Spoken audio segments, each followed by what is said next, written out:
Hello dear students, एक बार पुनः आपका विज्ञान की ऑनलाइन कक्षा में कक्षा 9th में मेरे यूट्यूब चैनल के माध्यम विज्ञान हर घर बने पाठशाला के माध्यम से आपका स्वागत है। हम इस चैनल के माध्यम से ऑनलाइन कक्षाओं में विज्ञान को पढ़ रहे हैं। पिछले वीडियो में मैंने आपको पाठ 6 कक्षा 9th का जो जंतु और पादप ऊतक यानी ऊतक वाला चैप्टर हमने पूरा पढ़ा था। पादप ऊतक क्या होते हैं, इसके कितने प्रकार के होते हैं, क्या क्या कार्य होते हैं, और जंतु ऊतक कितने प्रकार के होते हैं और क्या इनके कार्य होते हैं, तो ये हमने पूरा डिटेल में पढ़ा था। इस वीडियो में हम इस पाठ के प्रश्न उत्तर करते हैं। तो चलिए बिना देरी से हम शुरुआत कर देते हैं। तो पाठ 6 आपका अभ्यास के प्रश्न उत्तर देखिए। पहला प्रश्न क्या है? पहला प्रश्न क्या बोलता है, ऊतक को परिभाषित कीजिए। तो मैंने जब आपको पढ़ाया था, इसके पहली लाइन जो पहला 3-4 लाइन थी वो इसकी परिभाषा ही थी। कोशिकाओं का वह समूह जो संरचना के आधार पर, उत्पत्ति के आधार पर होता है, एक समान होता है और किसी कार्य को एक साथ कर मिलकर संपन्न करती हैं, उन्हें ऊतक कहते हैं। या दूसरे शब्दों में हम ये कह सकते हैं कि कोशिकाओं का ऐसा समूह जो उत्पत्ति में एक समान हो और मिलकर कुछ कार्यों को संपादित करते हैं, कुछ कार्य करते हैं, उनको हम क्या कहते हैं? ऊतक कहते हैं। जैसे रक्त यानी खून, फ्लोएम, पेशी आदि ऊतक यानी ब्लड टिश्यूज, ठीक है, और phloem tissue, xylem tissue etcetera, बहुत सारे हमारे दूसरे उदाहरण हैं। जो दूसरा प्रश्न क्या आपका, कितने प्रकार के तत्व मिलकर जाइलम ऊतक का निर्माण करते हैं? अब आपको मैंने बताया था जाइलम ऊतक जब हमने पढ़ा था तो उसके हमने विभिन्न प्रकार भी पढ़े थे और उसका किस तरह से उनका संरचनाएं होती हैं, क्या क्या उनके कार्य होते हैं, वो भी पढ़े थे। तो बेसिकली जाइलम ऊतक 4 प्रकार के तत्वों से मिलकर बना होता है। नंबर 1 वाहिकाएं या ट्रैकिड्स, ठीक है। नंबर 2 वाहिकाएं, पहला है वाहिनिकाएं। वाहिनिकाएं और वाहिकाएं अलग अलग हैं, ठीक है। तो वाहिकाएं क्या होती है, देखिए पहला है वाहिनिकाएं, ये होता है ट्रैकिड्स, होती है मरी लंबी नली के समान होती हैं, मृत होती हैं, जिनमें होकर खनिज लवण तथा जल ऊपर की ओर प्रवाहित होते हैं। पौधों में जड़ों से जो पत्तियों तक जो ऊपर तनों के भाग में जल और खनिज लवण जाते हैं, वो जाते हैं आपके जाइलम के थ्रू, जाइलम की वाहिनिकाओं के थ्रू, ठीक है। इसका स्ट्रक्चर देख लेते हैं। ये है आपका पहला वाला जो है, ये है आपका ट्रैकिड्स या जल वाहिकाएं, इसको हम बोलते हैं वाहिनिकाएं। तो ये आपका क्या है, ट्रैकिड्स है, ये आपके वाहिनिकाएं है, पहले वाला भाग जाइलम का। दूसरा है आपका वाहिकाएं, ये होती है मृत और संकरी नली के समान होती है, मृत होती हैं और संकरी नली के समान होती है, ठीक है। ये आपकी वाहिकाएं है, ये इस प्रकार से इनका स्ट्रक्चर होता है, पर मृत होती है। और तीसरा है आपका जाइलम पेरेन्काइमा, ठीक है। जाइलम पेरेन्काइमा क्या होता है, सजीव पेरेन्काइमा में अधिक पाया जाता है, यानी जो आपका सजीव पेरेन्काइमा सेल्स होते हैं उसमें ज़्यादा यह पाया जाता है। और ये आपका जाइलम पेरेन्काइमा है तीसरे वाला, ये आपको जाइलम पेरेन्काइमा दिख रहा है। तो इसमें इस तरह से ये इसका स्ट्रक्चर होता है। इसमें कोशिका द्रव्य, ये जो भाग है ना बेटा, ये सभी में पाए जाते हैं, ये जितने भी होते हैं आपके, ये केंद्रक वगैरह, ये सभी में पाए जाते हैं। चौथा है हमारा फिर जाइलम फाइबर या जाइलम रेशे। ये क्या होते हैं, काष्ठतंतु होते हैं, मृत होते हैं, लंबे तथा नुकीले होते हैं और मजबूती प्रदान करते हैं। इस प्रकार जाइलम बना होता है आपका 4 प्रकार के अवयवों से। वाहिनिकाएं यानी ट्रैकिड्स, दूसरा वाहिकाएं यानी तीसरा जाइलम पेरेन्काइमा, चौथा जाइलम फाइबर या जाइलम रेशे। चलिए अगले प्रश्न की तरफ बढ़ते हैं। प्रश्न नंबर 3, पौधों में सरल ऊतक, जटिल ऊतक किस प्रकार भिन्न होते हैं? तो मैंने आपको ये जब पढ़ाए थे तो उसका उसी में आपको मैंने बता भी दिया था। तो चलिए एक बार दोबारा देख लेते हैं। सरल ऊतक क्या करते हैं, एक ही प्रकार की कोशिकाओं से बने होते हैं और देखने में एक जैसे लगते हैं, ठीक है। तो सरल ऊतक बनते हैं एक ही प्रकार की कोशिकाओं से।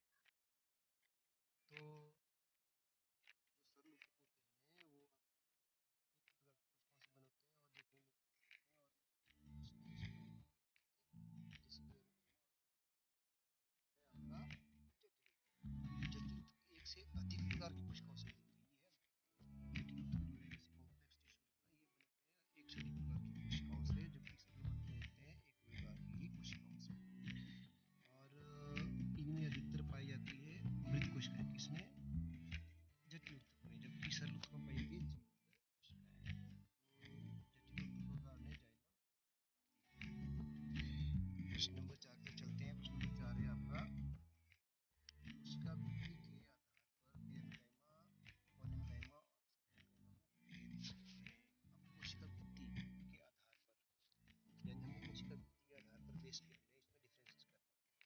पेरेन्काइमा, कोलेनकाइमा और स्क्लेरेन्काइमा।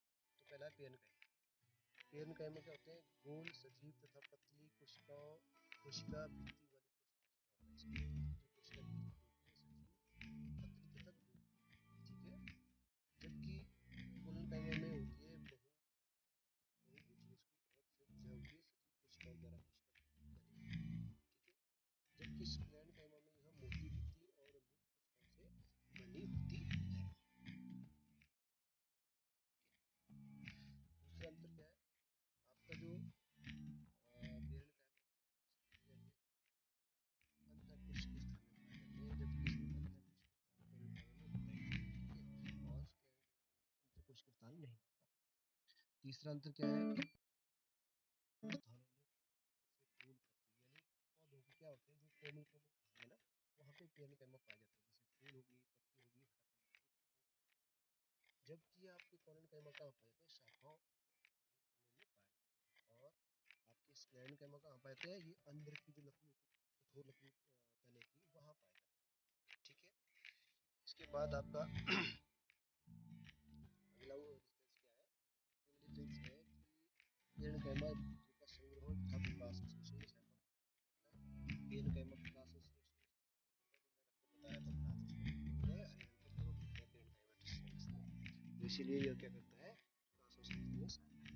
जबकि कोलेनकाइमा क्या करता है? फ्लेक्सिबिलिटी, लचीलापन प्रदान करता है। जैसे आपने देखोगे कुछ पौधे, जैसे आपने बैम्बू देखा है, बांस को आप जब हरा बांस होता है तो वो एक छोर से पकड़ के आप उसके बॉटम तक मोड़ सकते हो, वो टूटता नहीं है। क्यों? Due to presence of collenchyma tissues. Collenchyma tissues में सबसे अधिक पाए जाते हैं बांस में, तो वो लचीलापन होता है, यानी फ्लेक्सिबिलिटी पाई जाती है आपकी कोलेनकाइमा टिश्यू की वजह से। जबकि तीसरा जो है स्क्लेरेन्काइमा, उसमें मजबूती प्रदान करता है, क्योंकि तने के अंदर वाली लकड़ी यानी जो मजबूत हार्ड लकड़ी होती है उसमें पाए जाते हैं, तो ऑब्वियसली ये क्या करते हैं? पौधे को मजबूती प्रदान करते हैं। चलिए, ये भी अंतर हो गया, प्रश्न नंबर 4 हो गया। प्रश्न नंबर 5 की बंधन के क्या कारक है कि आपको जो अब हमने इस चैप्टर शुरू किया था, इस चैप्टर के पहले भाग में मैंने पूछा था स्टोमेटास के स्ट्रक्चर के बारे में और उसका फंक्शन के बारे में। तो ये क्या करते हैं? गैसों के आदान प्रदान करते हैं वायुमंडल में। नंबर 2, वाष्पोत्सर्जन में। तो गैसों के आदान प्रदान कैसे करते हैं? कार्बन डाइऑक्साइड ये क्या करते हैं? अंदर लेते हैं, ग्रहण करते हैं और ऑक्सीजन बना के बाहर छोड़ते हैं। और वाष्पोत्सर्जन में क्या करते हैं? जो अधिक जल होता है पौधों में, उसको यह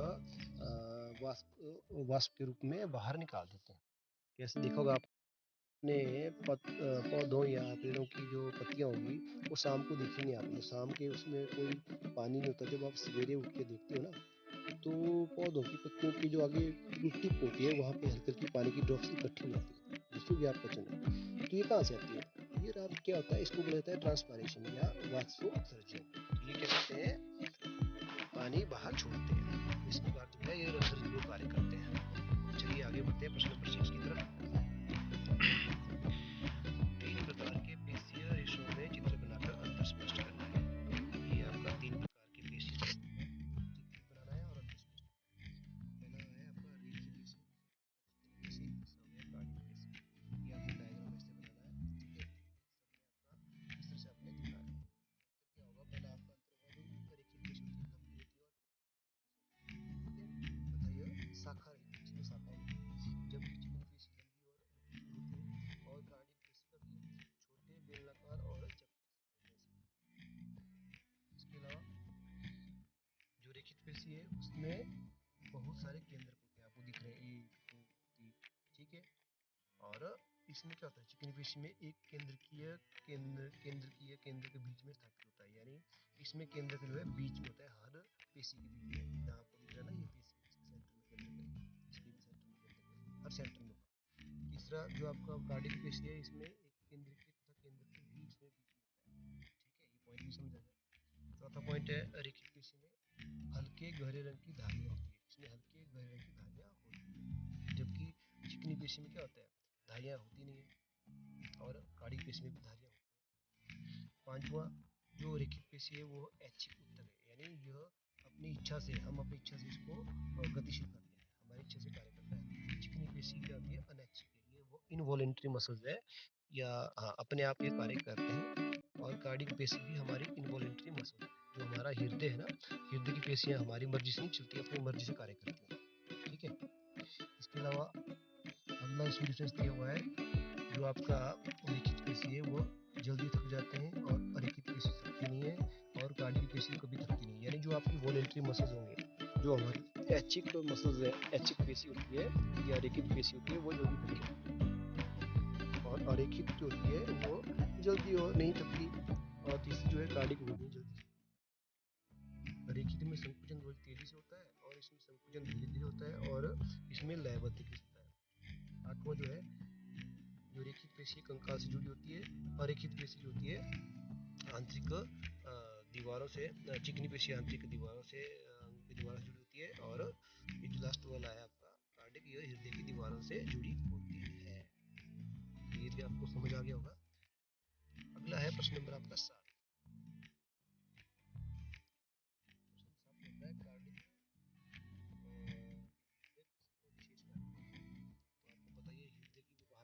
वो क्या करती है, वो लगातार लयबद्ध होकर जीवन भर क्या करती है, हेल्थी और सिकुड़ती रहती है। ठीक है, ताकि रक्त का प्रसार हृदय से को जा सके। अगर ये रुक जाए, यानी कार्डियक पेशी जो है काम करना बंद कर दे, तो हमारी मृत्यु संभव निश्चित है। ये उसका उत्तर हो गया। प्रश्न नंबर 8 की तरफ चलते हैं। रेखित, अरेखित तथा कार्डियक पेशियों में शरीर में स्थित कार्य और स्थान के आधार पर, पहले हमने किसके आधार पर उत्तर किया, इनके कोशिकाओं के आधार पर, इनके स्ट्रक्चर के आधार पर। अब करना इनके हमने कार्य और स्थान के आधार पर अंतर। तो पहला जो रेखित पेशी है वो ऐच्छिक पेशी है, अरेखित पेशी अनैच्छिक है, और कार्डियक भी अनैच्छिक है। दूसरा, रेखित पेशी अंगों में इच्छानुसार गति करती है, जैसे इसका नाम है ऐच्छिक, तो अपनी इच्छानुसार। अनैच्छिक है जो अपनी इच्छानुसार नहीं अपने आप काम करती है, और कार्डियक पेशी भी पूरे शरीर में रक्त पहुंचाती है, अपने आप काम करती है। तीसरा, रेखित पेशी जो है हाथ, पैर तथा अन्य जो हमारे शरीर के अंग होते हैं वहाँ पाई जाती है। अरेखित पेशी जो है आंख की पलक, आहार नाल और मूत्र वाहिनी तथा फेफड़ों में पाई जाती है, और कार्डियक पेशी केवल हृदय में पाई जाती है। तो ये इसके उत्तर हो गए, इसके अंतर हो गए।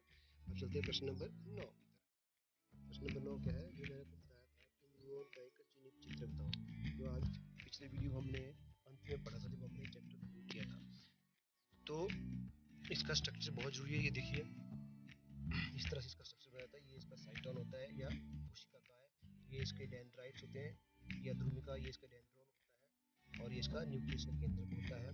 ठीक है, ये तंत्रिका काक्ष होता है, और ये lower end of the cell होता है, या आप उसके की दूसरी कोशिका का अंतिम सिरा होता है। यहाँ से कोशिका जुड़ जाती है इस तरह से आपकी, यानी यहाँ से आपकी इस तरह से दूसरी कोशिका जुड़ जाएगी जो नीचे को जाएगी। जैसे ये वाला क्वेश्चन है वो यहाँ आ जाएगा अगली कोशिका का। इस प्रकार ये चेन बनाते हैं। ठीक है, तो न्यूरॉन कोशिका क्या करती है, न्यूरॉन या तंत्रिका कोशिका जो है कोशिका केंद्रक होता है, कोशिका द्रव्य, कोशिका द्रव्य होता है जिसको साइटोप्लाज्म कहते हैं। इसमें लंबे पतले बालों जैसी शाखाएं निकलती है जिनको डेंड्राइट्स कहते हैं। जो ये प्रत्येक न्यूरॉन में इस तरह से लंबा प्रवर्ध होता है जिसको एक्सॉन कहते हैं। ये बीच में जो है ना, ये एक्सॉन है, ये बना हुआ ना, ये एक्सॉन है। और बहुत सारे छोटी छोटी शाखाओं वाले प्रवर्ध होते हैं जिसको डेंड्राइट्स कहते हैं। ठीक है, एक तंत्रिका कोशिका लगभग 1 मीटर तक लंबी हो सकती है। तो ये भी आपको उम्मीद करता हूँ समझ आ गया। चलिए डियर स्टूडेंट्स, आगे बढ़ते हैं प्रश्न नंबर 10 की तरफ। तो क्वेश्चन 10 क्या बोलते हैं, निम्नलिखित के नाम लिखो। ऊतक जो मुंह के भीतर अस्त्र का निर्माण करते हैं। कौन से ऊतक होते हैं, सल्की एपिथेलियल टिश्यूज, या चपटी सल्की एपिथेलियम टिश्यू, उपकला टिश्यू। दूसरा है आपका ऊतक जो मनुष्य में पेशियों को अस्थि से जोड़ता है। पेशियों को अस्थि से जोड़ता है कौन सा था, मैंने बताया था आपको, कंडरा। ऊतक जो मनुष्य पेशियों को अस्थि से जोड़ता है वो है कंडरा। ठीक है, इसके बाद ऊतक जो पौधों में भोजन का संवहन करता है वो है आपका फ्लोएम। ऊतक जो हमारे शरीर में वसा का संचय करता है उसको बोलते हैं हम वसीय ऊतक या फैटी टिश्यू, फैट टिश्यू। ठीक है, इसके बाद आपका ऊतक जो तरल अधात्री संयोजी ऊतक कौन सा है, वो है रक्त। इसके बाद आपका आता है मस्तिष्क में स्थित ऊतक कौन सा है, वो है तंत्रिका ऊतक।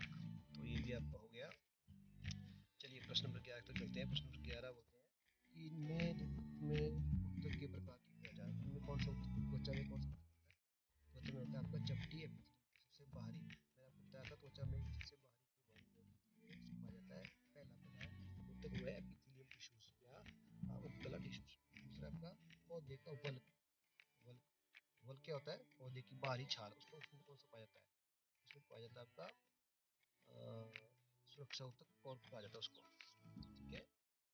सुरक्षा या प्रोटेक्टिव टिश्यूज। उसमें हड्डी में कौन सा उत्तक पाया जाता है?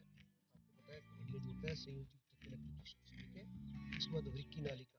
वृक्की नालिका मतलब हमारे अंदर की नालियां होती है। वृक्की कौन सी? किडनी वाली। किडनी की जो नालिका है, जो मूत्र वाहिनी है नीचे को जाती है, और किडनी की नालियां जो पाया जाता है घनाकार एपिथेलियम। उसके बाद है आपका संवहन बंडल। संवहन बंडल, इसमें कौन सा उत्तक पाया जाता है? इसमें पाया जाता है संवहन उत्तक, यानी वेस्कुलर बंडल को इसमें पाया जाता है वेस्कुलर टिश्यूज, ठीक है। प्रश्न नंबर 12 की तरफ चलते हैं। 12 प्रश्न क्या होता है? पेरेन्काइमा उत्तक की। तो जब मैंने आपको चैप्टर पढ़ाया था, आपको मैंने बता दिया था कि ये कहाँ पाए जाते हैं। जो पौधों के कोमल भाग होते हैं वहाँ पाया जाता है, ठीक है। तो पेरेन्काइमा पाया जाता है पौधों के नरम भाग, जैसे फल हो गए, फूल हो गए और पत्तियां हो गई।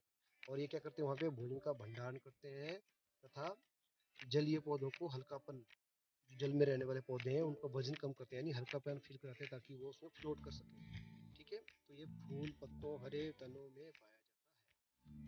हो गया। अगला प्रश्न, पौधों में एपिडर्मिस की क्या भूमिका है? पौधों में एपिडर्मिस की वही भूमिका है जो हमारे शरीर में हमारी त्वचा की। इसका मतलब क्या हुआ कि एपिडर्मिस पौधों का सबसे बाहरी आवरण होता है। इसका मुख्य कार्य होता है पौधों को बाहरी हानिकारक पदार्थों जैसे रसायनों आदि से सुरक्षा प्रदान करना। एपिडर्मल कोशिका जो होती है ना, पौधों की बाहरी सतह पे मोम जैसी जल प्रतिरोधी परत बनाती है, जो जल की हानि को, लॉस ऑफ वाटर को बचाती है। और जो दूसरे परजीवी होते हैं, तो वो जीव परजीवी अंदर नहीं,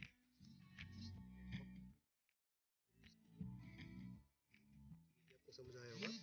नेक्स्ट क्वेश्चन नंबर 14 पे चलते हैं। कॉर्क किस प्रकार सुरक्षा प्रदान करती है? या ये बोलिए कॉर्क किस प्रकार जो है सुरक्षा उत्तक का कार्य करती है? जो छाल होती है, तो छाल या कॉर्क जो होती है मोटी भित्ति वाली मृत कोशिकाओं से बनती है, ठीक है। इसमें मोम की भांति चिकना रसायन, जिसे बोलते हैं सुबेरिन, सुबेरिन होता है। अब इसे जल प्रतिरोधी क्षमता प्रदान करता है सुबेरिन। तो यह पौधों के बाहरी वातावरण से सुरक्षा करता है और अंदर वाले जल को बाहर आने से रोकता है। कौन? कॉर्क या छाल। तो ये हो गए इसके कार्य, यानी हम इस कह सकते हैं कि कॉर्क या छाल जो होती है वृक्षों की, वह वृक्षों का एक सुरक्षा उत्तक बनकर कार्य करता है। Last question of this chapter, question number 15। ये मैंने जब आपको टॉपिक शुरू किया था तो मैंने आपको डायग्राम बनाया था, डायग्रामेटिकली। तो ये हमें पूरा करना है, ठीक है। देखिए यहाँ पे स्थायी उत्तक है, ठीक है। स्थायी उत्तक है। स्थायी उत्तक थोड़े दो तरह के होते हैं, आपका सरल और जटिल, ठीक है। और सरल उत्तक होते हैं 3 तरह के, नंबर 1, नंबर 2, नंबर 3। नंबर 1 में क्या आएगा आपका? पेरेन्काइमा, कोलेन्काइमा, और तीसरा आएगा आपका स्क्लेरेन्काइमा, ठीक है। जबकि यहाँ पे क्या आएगा आपका? जटिल उत्तक में आएगा जाइलम और दूसरा फ्लोएम, ठीक हो गया। तो ये हो गया प्रश्न नंबर 15 भी पूरा हो।